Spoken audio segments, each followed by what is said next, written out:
Shalom Baruch I would like to wish you well, good day. The parasha of this week is the parasha of Yitro. And this beautiful parasha, there is a reason why we call it the parasha of Yitro. Yitro was a goy. He was a man, idolatry man. He did not believe in Hashem. He was a billionaire, very rich. But he started to discover Hashem. How he started to discover Hashem? Well, when he was in Egypt, he was an advisor of Paro. He saw the Jewish people working so hard. But he saw on them a hope that they believed one day they will be free people. But that was a dream. Anyone who was slave in Egypt, he could never get out of Egypt. The Jewish people, they believed there is Hashem. And they believed on something else. They believed on Paro. They believe and they did not believe. In life, you have to take a decision. Or you believe in Hashem, or you don't believe in Hashem. You cannot say, I believe in Hashem and I believe in something else.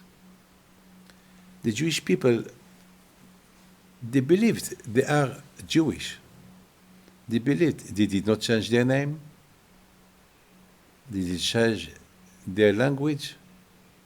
They speak Hebrew. They didn't change their clothes. They have Jewish clothes. And so you can recognize a Jew. Like today, you can recognize a Jew with beard, with payas, with a head. So they believed. They did not change, but they believed as well of Paro. Paro was a witchcraft. Paro, he was doing miracles. So they believed that Paro was something. Unfortunately, how it's possible to believe in God on one hand and to believe in Paro? Well, if there is no Torah, it's only the Torah, through the Torah, that can make you believe in Hashem at 100%. Without the Torah, it's a problem. They did not receive the Torah yet. Look, the tribe of Levi. The tribe of Levi, they were not slaves, because they were in Eretz Goshen. Eretz Goshen, it was a Jewish city. And anyone who was there, he was not slave. Even Paro, he respected the tribe of Levi. He respected them because at that time, the tribe of Levi, they were studying Torah. So Hashem did a big miracle that Paro did not touch them. It's incredible, incredible. This is something I cannot explain to you. It's like, I tell you something. My brother, he went to a country. He went to Morocco with me. And about 50 years ago, no, more, 55, 56 years ago. And he was Israeli. And at that time, he did not have Moroccan passport. So he has one option: to go to Morocco. Maybe he will present his Israeli passport. Maybe there will be there somebody who will be nice to him, and they will let him in. And then in Morocco he will do his Moroccan passport because he was born in Morocco. Or just they may arrest him.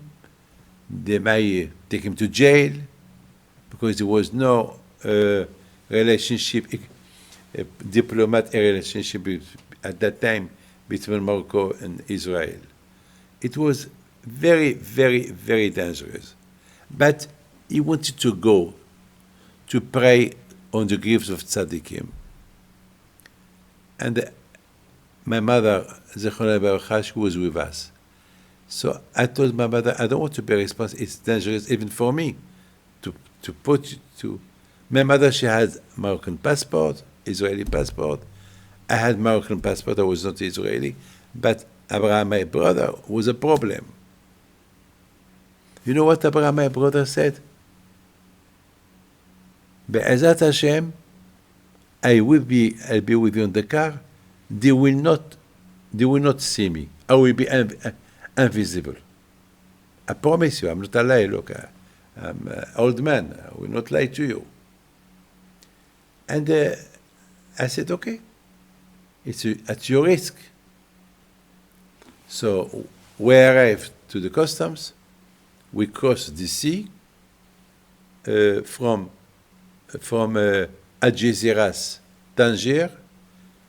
So the police came. How many you are? 3 people. I was me, my brother, my mother, and another man, Vidal. We were 4. But the policeman said, you are 3 people. I give him my passport. He looked at it. And my brother was sitting next to me. He did not look at him. He looked at my mother. Your passport, mister, you can go. I promise you, he did not see him.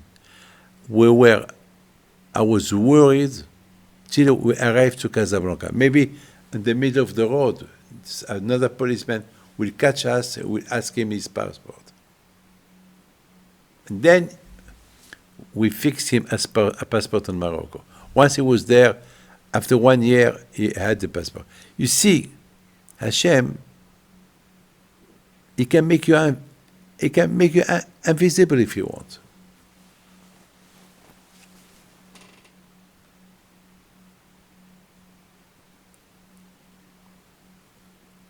HaKadosh Baruch Hu, he's the boss. He's the boss.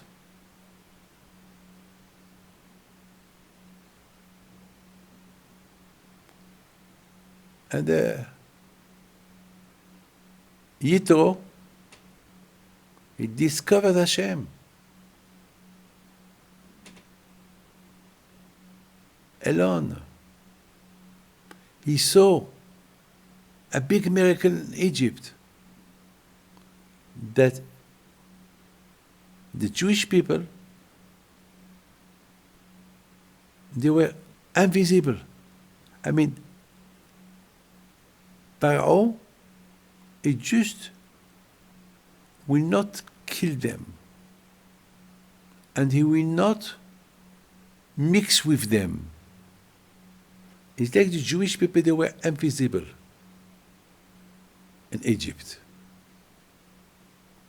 They were slaves, but no one will marry their daughters, and no one will marry the Egyptian, nothing. They were like between them. But as you know, without Torah, you are rubbish, you are nothing. So they believe in Hashem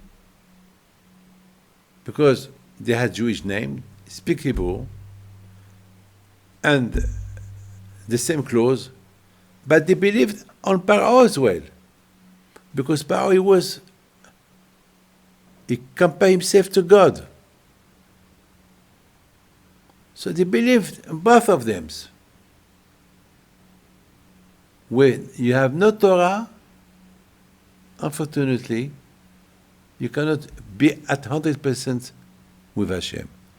That's why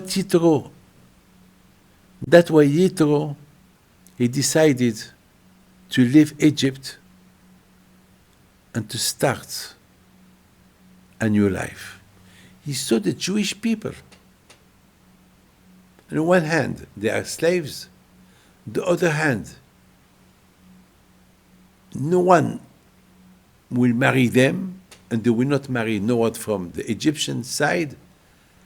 And the more power he makes them suffer, the more they are close together. And he saw the Hashgacha Pratit.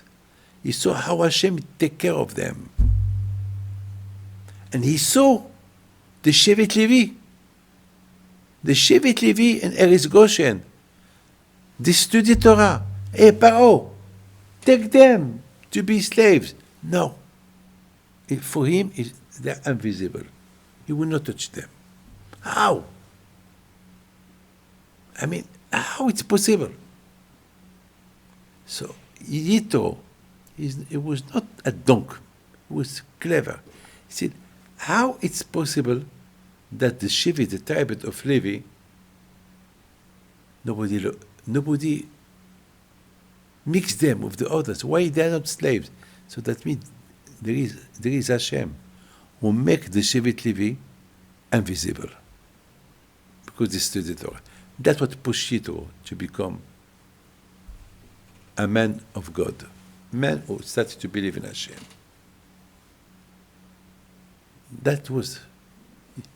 This is parasha. We named this parasha on Yitro. Why not? Why we will not name this parasha on Moshe? Why?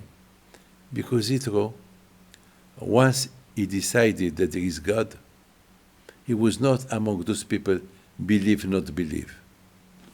Now that he see that there is Hashem, he left everything behind and he wanted to be 100%. Now, to be 100%, he need the Torah. He need to receive the laws of Hashem. To be 100% Jew, you have to be Mikabel to receive the Torah. And the Torah don't mention when the Torah was given. The Torah only mentioned it was given. But the Torah don't mention when the Torah was given. Because the Torah, it's the day you decide to receive it, you receive it. There is no date. There is no time. Whenever you decide, your time is your time to receive the Torah. And the Torah gives us a beautiful explanation. And Yitro heard.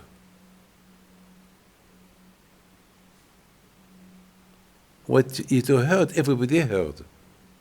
Yitro heard the fight of Amalek, that he fight the Jews, and the crossing of the sea. What about the other things? What about the whole world? The whole world, they did not listen, nothing. Of course they listened. So what happened? What was so important? So only Yitro heard, my friend, because Yitro, he was not like others.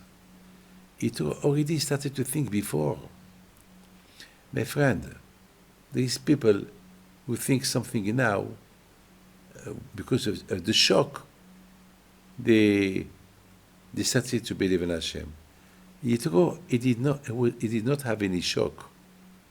Yitro, before Kriyat Yam Suf, and before the war of Amalek, and before that the sea was the crossing of the sea, Yitro already, as I told you before, he started to think about Hashem.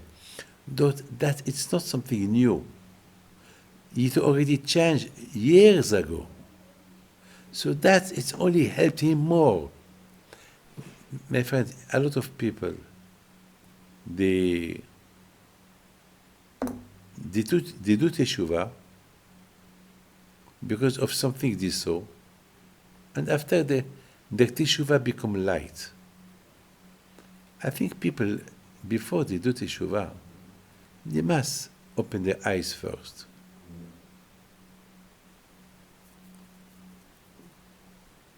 I mean, Baruch Hashem, we are not blind. We see a lot of good things.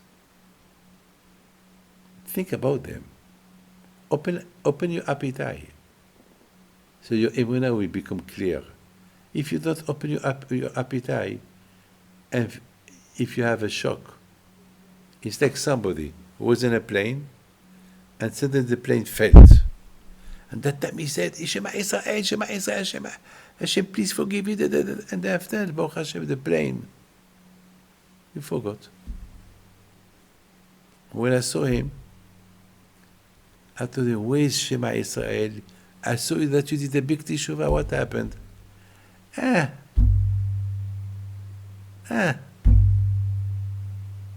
it. You see a miracle. First thing you have to do, start to be a good Jew. Don't forget. There is two kinds of teshuvah. A teshuvah that can be with a shock that somebody happened to him, or a teshuvah, it's after the shock. Remember, what Hashem did for you. Don't forget. So Yitro, when he heard Hashem, what he did to the Jews to cross the sea, what he did to the Egyptian, what he did to Moshe, and what Amalek came to destroy everything, Yitro already was prepared. That's why he left Egypt. He was the advisor of Pharaoh. He left because he saw Pharaoh is not Emet. He's just a man that he proclaimed that he is God, but he's nothing.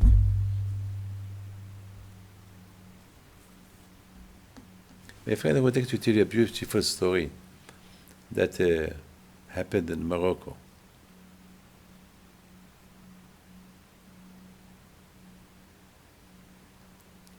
There was a man who did a big teshuvah. Big teshuvah. Big. How he did the teshuvah? When he had COVID.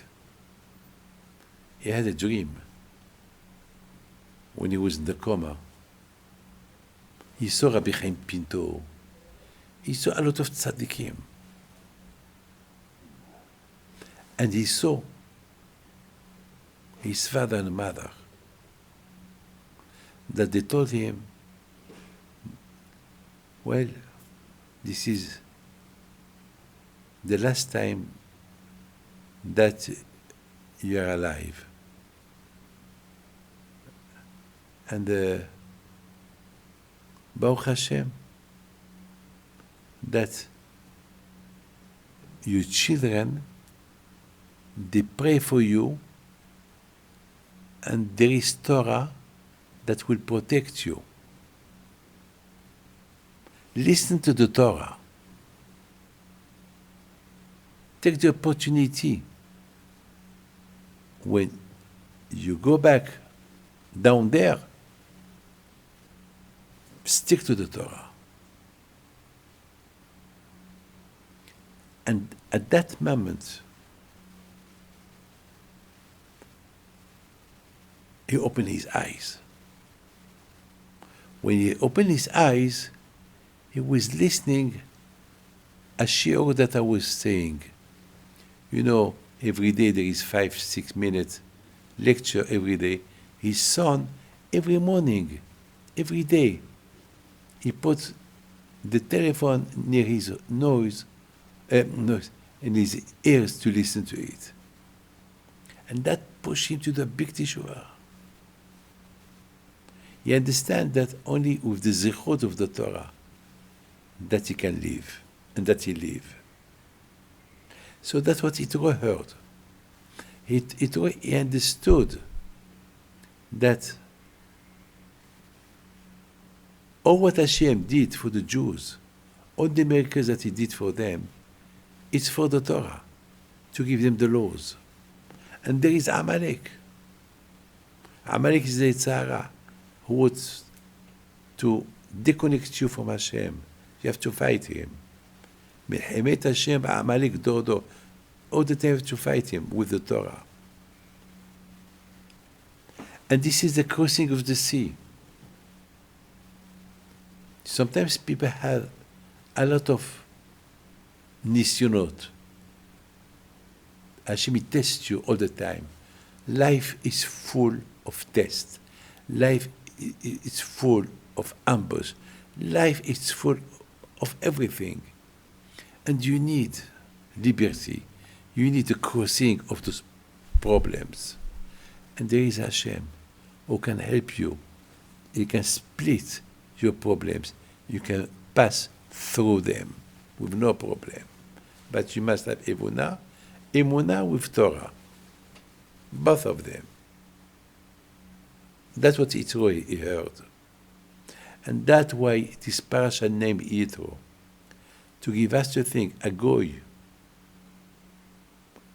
that he was an idolatry man, a priest. He realized the truth. What about you? Open your eyes. Hashem bless you. And that's why Hashem told Moshe Rabbeinu, go and welcome your father-in-law. Because what he did, no one can do it. He's a great man. And just before I finished, now I understand the connection between the parasha of Yitro and the parasha of that we read last week, the war of Amalek. Amalek, he break the emunah of people. By coming fighting the Jews, he break the emunah.